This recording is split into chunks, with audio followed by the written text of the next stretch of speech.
تو میں ہوں سر عباس اور میرے فیس بک پیج کا نام ہے خان جی وی ایف ڈی۔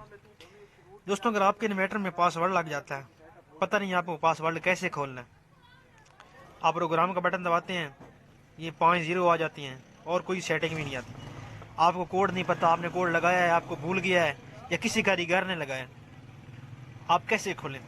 آج میں آپ کو بتاتا ہوں۔ آپ نے دوستوں ایسا کرنا ہے، یہ پروگرام والا بٹن اور ڈیٹا انٹر کریں، ان دونوں کو اکٹھا پریس کرنا ہے۔ یہ دیکھو میں ابھی کر رہا ہوں آپ کو، یہ دیکھو،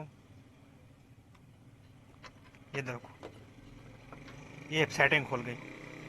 پروگرام اور ڈیٹا ان کو دونوں اکٹھا پریس کرنا ہے، پھر ڈیٹا کا چھوڑ دینا ہے، پروگرام کا دبانا ہے، یہ سیٹنگ کھول گئی۔ ایسے کھولنے کا تھا، اگر اس کو ختم کرنے کا طریقہ یہی ہے، آپ ڈیٹا انٹر کریں اور 17 میں چلے جائیں، ڈیٹا انٹر کریں، ایک کریں، آپ کا انویٹر مکمل ریسٹور ہو جائے گا اور پاس ورڈ بھی ختم ہو جائے گا۔ یہ طریقہ ہے۔ اس کے بعد اگر آپ کا بن کا فالٹ آئے تو آپ نے ایسا کرنا ہے بھائی، پروگرام کا بٹن دبانا ہے، پھر انٹر کرنا ہے، یہ دیکھو ایسے کرنا ہے۔ SP1 فالٹ ختم کرنے کے لیے پروگرام کا بٹن دبانا ہے، PB میں جانا ہے، PB00 کو انٹر کرنا ہے، وہاں پر 1 ہونا ہے، 1 کو 0 کر کے انٹر کر دینا ہے، آپ کو فالٹ ٹھیک ہو جائے گا۔ انورٹر رن ہو چکا ہے اور یہ پاس ورڈ بھی کھول چکا ہے۔ میرے چینل کو لائک کریں، شیئر کریں، فالو کریں تاکہ ہر آنے والی ویڈیو کا نوٹیفیکیشن آپ کو جلد مل سکے۔